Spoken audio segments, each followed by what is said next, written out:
BJP ಮಂಡಲ ಕಾರ್ಯಕಾರಿಣಿ ಸಭೆಯನ್ನು ಕುಮಟಾ ತಾಲೂಕಾ ಭಾರತೀಯ ಜನತಾ ಪಾರ್ಟಿಯ ಕಾರ್ಯಾಲಯದಲ್ಲಿ ನಡೆಸಲಾಯಿತು. ಕುಮಟಾ ಹೊನ್ನಾವರ ವಿಧಾನಸಭಾ ಕ್ಷೇತ್ರದ ಶಾಸಕ ದಿನಕರ್ ಶೆಟ್ಟಿಯವರು ಭಾರತಾಂಬೆಯ ಭಾವಚಿತ್ರಕ್ಕೆ ಪುಷ್ಪಾರ್ಚನೆ ಮಾಡುವುದರ ಮೂಲಕ ಕಾರ್ಯಕ್ರಮಕ್ಕೆ ಚಾಲನೆಯನ್ನು ನೀಡಿದರು. ಈ ಸಂದರ್ಭದಲ್ಲಿ ಬಿಜೆಪಿ ಜಿಲ್ಲಾಧ್ಯಕ್ಷ ಎನ್ಎಸ್ ಹೆಗಡೆ ಮಾತನಾಡಿ, ಪ್ರತಿ ವರ್ಷದಂತೆ ಆಗಸ್ಟ್ 13ರಿಂದ ಹರ್ ಘರ್ ತಿರಂಗ ಎಂಬ ಮೋದಿಜಿಯವರ ಅಭಿಯಾನದಂತೆ ನಮ್ಮ ಕ್ಷೇತ್ರ ವ್ಯಾಪ್ತಿಯ ಪ್ರತಿಯೊಬ್ಬರ ಮನೆಯ ಮೇಲೆ ತಿರಂಗವನ್ನು ಹಾರಿಸುವಂತೆ ನಮ್ಮ ಕಾರ್ಯಕರ್ತರು ನೋಡಿಕೊಳ್ಳಬೇಕು. ಈ ಬಾರಿ ಆಗಸ್ಟ್ 12ರಿಂದ ಈ ತಿರಂಗ ಅಭಿಯಾನ ನಡೆಯುವಂತೆ ನೋಡಿಕೊಳ್ಳಬೇಕು. ಪ್ರತಿಯೊಬ್ಬರ ಮನೆ ಸಂಪರ್ಕ ಮಾಡಿ ಧ್ವಜ ವಿತರಣೆಯನ್ನು ಮಾಡುವ ಕೆಲಸವನ್ನು ಆಯಾ ಮಂಡಲದ ಪದಾಧಿಕಾರಿಗಳು ಮಾಡಬೇಕು. ಪರಿಸರ ರಕ್ಷಣೆ, ವನ ಮಹೋತ್ಸವ ಮುಂತಾದ ಕಾರ್ಯಕ್ರಮಗಳ ಮೂಲಕ ಜನಜಾಗೃತಿ ಮೂಡಿಸಬೇಕು ಎಂದರು.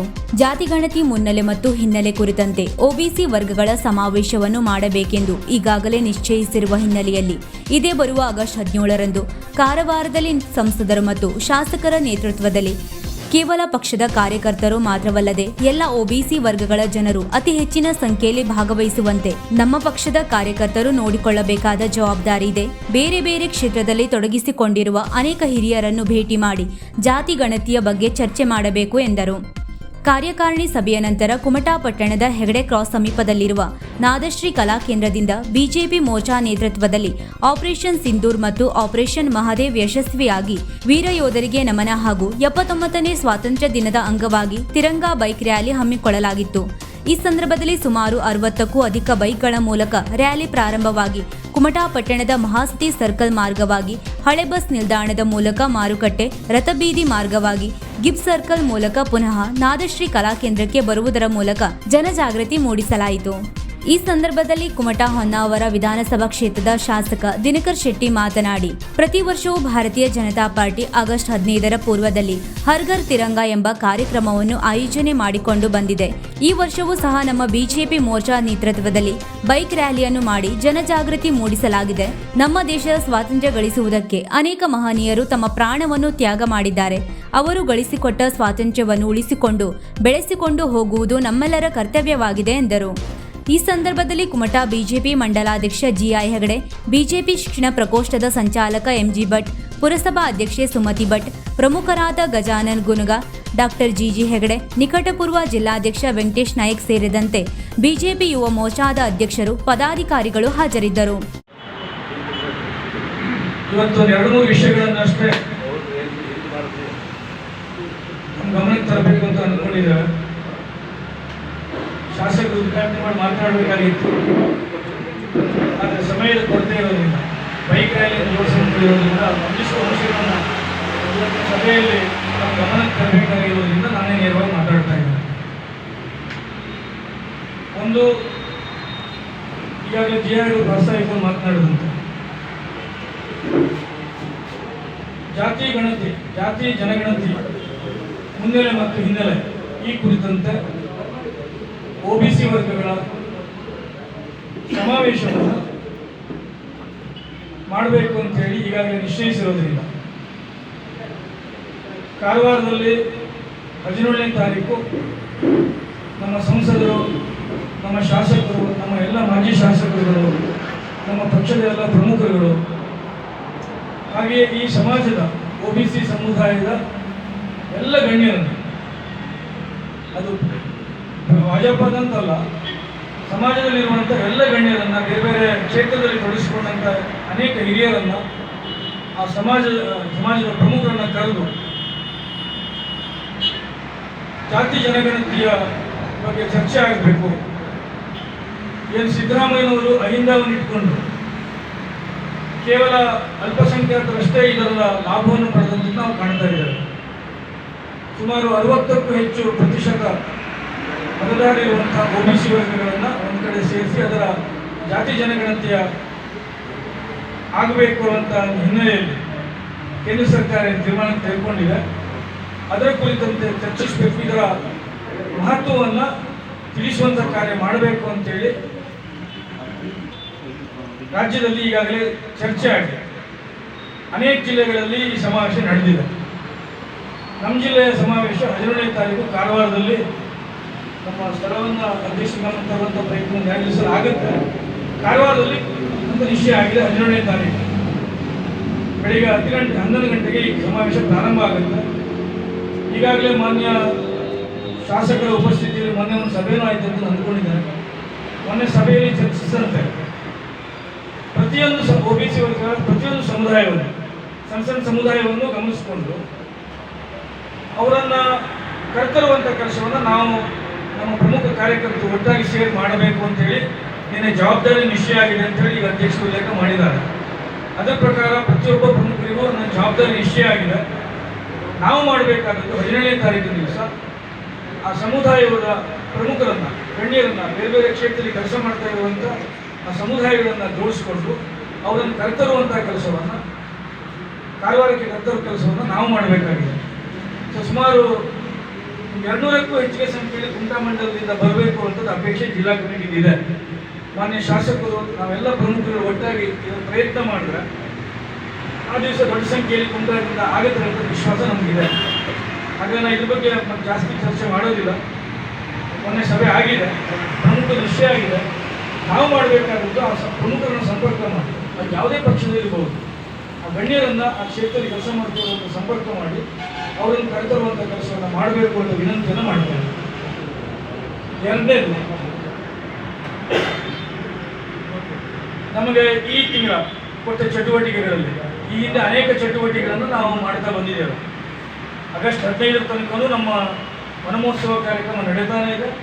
ಈ ಹಿಂದೆನೂ ಸಹ ಅನೇಕ ಮಂಡಲಗಳಲ್ಲಿ, ಮಹಾಶಕ್ತಿ ಕೇಂದ್ರದಲ್ಲಿ, ಶಕ್ತಿ ಕೇಂದ್ರದಲ್ಲಿ, ಹಾಗೆ ಬೂತ್ಗಳಲ್ಲಿ ವನಮಹೋತ್ಸವ ಕಾರ್ಯಕ್ರಮ ಆಗಿದೆ ಅನ್ನೋದು ಮಾಹಿತಿಯೂ ಇದೆ. ಒಟ್ಟಾರೆ ಇಡೀ ಉತ್ತರ ಕನ್ನಡ ಜಿಲ್ಲೆಯಲ್ಲಿ ವನಮಹೋತ್ಸವ ಕಾರ್ಯಕ್ರಮ ಅತ್ಯಂತ ಯಶಸ್ವಿಯಾಗಿ ನಮ್ಮ ಕಾರ್ಯಕರ್ತರು, ಪ್ರತಿಯೊಬ್ಬ ಕಾರ್ಯಕರ್ತರು ನಾವೇನು ಸೂಚನೆ ಕೊಟ್ಟಿದ್ವಿ, ಏಕ್ ಪೇಡ್ ಮಾಕೆ ನಾಮ್, ತಾಯಿಯ ಹೆಸರಿನಲ್ಲಿ ಒಂದು ಗಿಡವನ್ನು ನೆಡಬೇಕು ಅನ್ನೋ ಸೂಚನೆ ಕೊಟ್ಟಿದ್ವಿ. ಆ ಪ್ರಕಾರ ಉತ್ತರ ಕನ್ನಡ ಜಿಲ್ಲೆಯಲ್ಲಿ ಸುಮಾರು ಒಂದು 5,000ಕ್ಕೂ, ಈಗಿರುವಂಥ ಮಾಹಿತಿ ಪ್ರಕಾರ ಹೆಚ್ಚಿಗೆ ಆಗಿರ್ಬೋದು, ನನಗೆ ಇರುವಂಥ ಮಾಹಿತಿ ಪ್ರಕಾರ ಸುಮಾರು 5,000ಕ್ಕೂ ಹೆಚ್ಚು ಗಿಡಗಳನ್ನು ಉತ್ತರ ಕನ್ನಡ ಜಿಲ್ಲೆಯಲ್ಲಿ ಈಗಾಗಲೇ ನಮ್ಮ ಕಾರ್ಯಕರ್ತರು ಮಾಡಿ ಅದನ್ನು ಸರಳ ಆ್ಯಪಲ್ಲಿ ಅಪ್ಲೋಡ್ ಮಾಡಿರುವಂಥದ್ದು ಮಾಹಿತಿ ಇದೆ. ಇನ್ನು ಸರಳ ಆ್ಯಪಲ್ಲಿ ಅಪ್ಲೋಡ್ ಮಾಡದೇ ಇರುವಂಥದ್ದು ಅನೇಕ ಪ್ರಮುಖರು ಗಿಡವನ್ನು ನೆಟ್ಟು ಪರಿಸರವನ್ನು ಸಂರಕ್ಷಣೆ ಮಾಡುವಂಥ ಕೆಲಸಗಳಲ್ಲಿ ಪಡ್ಕೊಂಡಿದ್ದು ಅತ್ಯಂತ ಸಂತೋಷದ ವಿಷಯ. ಆಗಸ್ಟ್ 15ವರೆಗೂ ನಮಗೆ ಸಮಯ ಇದೆ, ಅದನ್ನು ನಾವು ಮುಂದುವರಿಸಬೇಕು. ಆಗಸ್ಟ್ 15 ಅಂತಲ್ಲ, ಪರಿಸರ ಸಂರಕ್ಷಣೆ, ಗಿಡ ನೆಡುವಂಥ ಕಾರ್ಯಕ್ರಮವನ್ನು ಯಾವತ್ತೂ ಮಾಡಬೇಕಾದದ್ದೇ ಕೆಲಸ, ಅದನ್ನು ನಾವು ಮುಂದುವರಿಸಬೇಕು ಅಂತ ಭಾರತೀಯ ಜನತಾ ಪಾರ್ಟಿ ಕಾರ್ಯಕರ್ತರಾಗಿ ಪರಿಸರ ಸಂರಕ್ಷಣೆಯಲ್ಲಿ ನಮ್ಮ ಪಾತ್ರ ಅತಿ ಮುಖ್ಯವಾಗಿರ್ತದೆ. ನಾವು ಅದನ್ನು ತೊಡಸ್ಕೊಳ್ಬೇಕು ಅಂತ ವಿನಂತಿಯನ್ನು ಈ ಸಂದರ್ಭದಲ್ಲಿ ಮಾಡ್ತಾರೆ. ಇದರ ಜೊತೆಯಲ್ಲಿ ಪ್ರತಿ ವರ್ಷ ನಾವು ಆಗಸ್ಟ್ 15ರಂದು ಹರ್ ಘರ್ ತಿರಂಗ, ಪ್ರತಿ ಮನೆಯ ಮೇಲೆ ಧ್ವಜವನ್ನು ನಾವು ಹಾರಿಸ್ತಾ ಇದ್ದದ್ದು ತಮ್ಮೆಲ್ಲರೂ ಗಮನದಲ್ಲಿದೆ. ಕಳೆದ ವರ್ಷದಿಂದ ಮೋದಿಯವರು ಒಂದು ಸಂಕಲ್ಪ ಮಾಡಿದರು, 13ನೇ ತಾರೀಕಿನಿಂದ ನಾವು ಪ್ರತಿ ಮನೆಯ ಮೇಲೆ ಧ್ವಜವನ್ನು ಹಾರಿಸುವಂಥ ಪ್ರಯತ್ನವನ್ನು 13, 14, 15 ಸಾಮಾನ್ಯವಾಗಿ ಕಚೇರಿಗಳಲ್ಲಿ ಧ್ವಜಗಳನ್ನು ಹಾರಿಸುವಂಥ ಸಂದರ್ಭದಲ್ಲಿ ಬೆಳಿಗ್ಗೆ ಹಾರಿಸಿ ಸಂಜೆ ನಿಲ್ಲಿಸುವಂಥ ಕ್ರಮ. ಅದು ಮೋದಿಜಿಯವರು 13, 14, 15 ಈ 3 ದಿವಸನೂ ಬೆಳಿಗ್ಗೆ 13ನೇ ತಾರೀಕು ಧ್ವಜಾರೋಹಣವನ್ನು ಮಾಡಿದ್ರೆ 15ನೇ ತಾರೀಕು ಸಂಜೆ ಸೂರ್ಯಾಸ್ತ ಆಗೋದ್ರೊಳಗೆ ಆ ಧ್ವಜವನ್ನು ಇಳಿಸಿ ಅದನ್ನು ಗೌರವಿಸಿ ಅದನ್ನು ಸಂರಕ್ಷಣೆ ಮಾಡಿ ಇಡುವಂಥ ಒಂದು ಸಂದೇಶವನ್ನು ಕೊಟ್ಟಿದ್ದರು. ಈ ಸಲ ಮತ್ತು ವಿಶೇಷವಾಗಿ ಆಪರೇಷನ್ ಸಿಂಧೂರದ ಹಿನ್ನೆಲೆಯಲ್ಲಿ ಆ ಒಂದು ಸೈನಿಕರುಗಳಿಗೆ ಗೌರವಾರ್ಪಣೆ ಸಲ್ಲಿಸುವಂಥ ಒಂದು ಸಂದರ್ಭದಲ್ಲಿ 12ನೇ ತಾರೀಕಿನ ನಿನ್ನೆ 13 ಅಂತ ಇತ್ತು ಮೊನ್ನೆ ತನಕ, ನಿನ್ನೆ ಮತ್ತೆ ರಾಜ್ಯದ ನಮ್ಮ ಈ ಸಂಚಾಲಕರು, ಈ ಹರ್ ಘರ್ ತಿರಂಗ ಸಂಚಾಲಕರು ರಮೇಶ್ ಗೌಡರು, ರಾಜ್ಯದ ಕಾರ್ಯದರ್ಶಿಗಳು, ಅವ್ರು ಹೇಳಿರುವಂಥದ್ದು 12, 13, 14, 15 12ನೇ ತಾರೀಕಿನ ಬೆಳಿಗ್ಗೆನೇ ನಾವು ಪ್ರಾರಂಭ ಮಾಡಬೇಕು, 15ನೇ ತಾರೀಕು ಸಂಜೆ ಒಳಗಡೆ ನಾವು ಅದನ್ನು ಗೌರವಯುತವಾಗಿ ಇಳಿಸಲು ಸಂರಕ್ಷಿತವಾಗಿ ಇಡುವಂಥದ್ದು. ಇದನ್ನು ಮಾಡಬೇಕು ಅಂತಂದರೆ ನಾವು ಒಂದಿಷ್ಟು ಚಟುವಟಿಕೆಗಳನ್ನು ಮಾಡಲೇಬೇಕು. ಸುಮ್ಮನೆ ನಾವು ಹೇಳಿಬಿಟ್ರೆ ಯಾರು ಮಾಡೋದಿಲ್ಲ. ನಾವು ಭಾರತೀಯ ಜನತಾ ಪಾರ್ಟಿ ಕಾರ್ಯಕರ್ತರಾಗಿ ಈ ಅಭಿಯಾನವನ್ನು ಯಶಸ್ವಿ ಮಾಡಬೇಕು ಅಂತಂದರೆ ನಾವೆಲ್ಲ ಪ್ರಮುಖರುಗಳು ಇದನ್ನು ಮನೆಗೆ ಸಂಪರ್ಕ ಮಾಡಿ ಧ್ವಜವನ್ನು ಕೊಡುವುದರ ಮುಖಾಂತರ, ಎಲ್ಲರಿಗೂ ಧ್ವಜ ಇದ್ದೇ ಕೊಡ್ತದೆ ಅಂತಲ್ಲ, ಈ ಹಿಂದೆ ನಾವು ಕೊಟ್ಟಿದ್ದು ಎಲ್ಲರೂ ಇಟ್ಕೊಂಡಿರ್ಬೋದು, ಅದು ಎಲ್ಲರಿಗೂ ಧ್ವಜ ಇದೆ ಅಂತಲ್ಲ. ನಾವು ಯಾರ ಮನೆಯಲ್ಲಿ ಧ್ವಜ ಇಲ್ಲ ಅಂತ ಖಚಿತಪಡಿಸಿಕೊಂಡು, ಅಥವಾ ನಮ್ಮ ಮಂಡಲದಲ್ಲಿ ಎಷ್ಟು ಧ್ವಜಗಳನ್ನು ಬೇಕಾಗುವುದು ಧ್ವಜದ ಮಾಹಿತಿಯನ್ನು ಖಚಿತಪಡಿಸಿಕೊಂಡು ನಾವು ಈ ಅಭಿಯಾನವನ್ನು ಯಶಸ್ವಿ ಮಾಡಬೇಕು.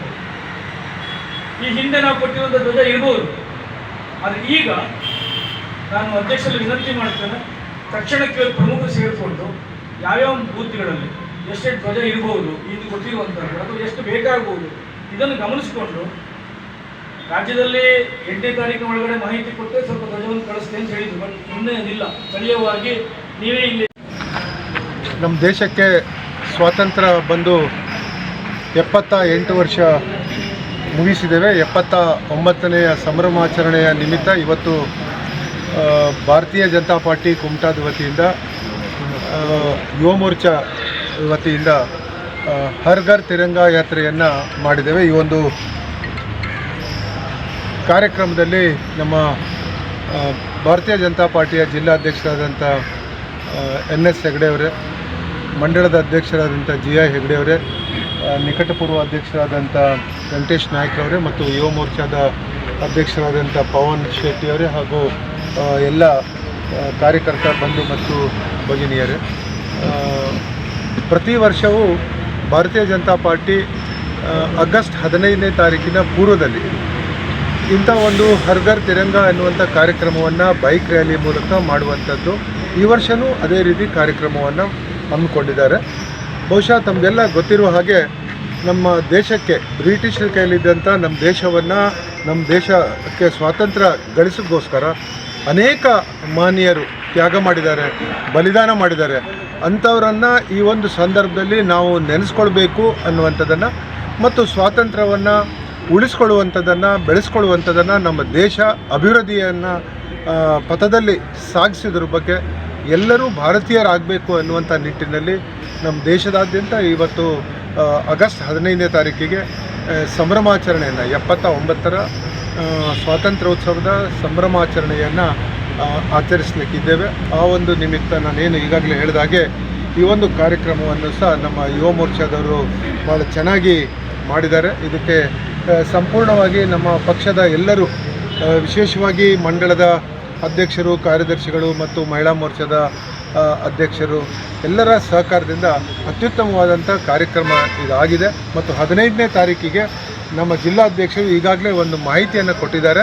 ಪ್ರತಿಯೊಬ್ಬರ ಮನೆಯಲ್ಲಿ ತಿರಂಗಾ ಧ್ವಜವನ್ನು 12ನೇ ತಾರೀಕಿನಿಂದಲೇ ಪ್ರತಿಯೊಬ್ಬರ ಮನೆಯಲ್ಲಿ ತಿರಂಗಾ ಧ್ವಜವನ್ನು ಹಾಕುವಂಥ ಕಾರ್ಯಕ್ರಮವನ್ನು ಮಾಡಬೇಕು ಮತ್ತು ನಾವೆಲ್ಲರೂ ಭಾರತೀಯರು ಎನ್ನುವಂಥದ್ದನ್ನು ತೋರಿಸಬೇಕಾಗಿದೆ. ಹೀಗಾಗಿ ಇಂಥ ಒಂದು ಪರಿಸ್ಥಿತಿಯಲ್ಲಿ ಪ್ರತಿಯೊಬ್ಬರಿಗೂ ನಾನು ವೈಯಕ್ತಿಕವಾಗಿ ಈ ಕಾರ್ಯಕ್ರಮದಲ್ಲಿ ಭಾಗವಹಿಸಿದಂಥ ಎಲ್ಲರಿಗೆ ಮತ್ತು ವಿಶೇಷವಾಗಿ ಮಾಧ್ಯಮದ ಮಿತ್ರರಿಗೆ ಮತ್ತು ಪ್ರತಿಯೊಬ್ಬರಿಗೂ ವಂದಿಸಿ ನನ್ನ ಮಾತನ್ನು. ವೀಕ್ಷಕ ಮಹಾಪ್ರಭುಗಳೇ, ನಮ್ಮ ಚಾನಲ್ ಅನ್ನು ಸಬ್ಸ್ಕ್ರೈಬ್ ಮಾಡಿ, ಶೇರ್ ಮಾಡಿ, ಪ್ರೋತ್ಸಾಹಿಸಿ.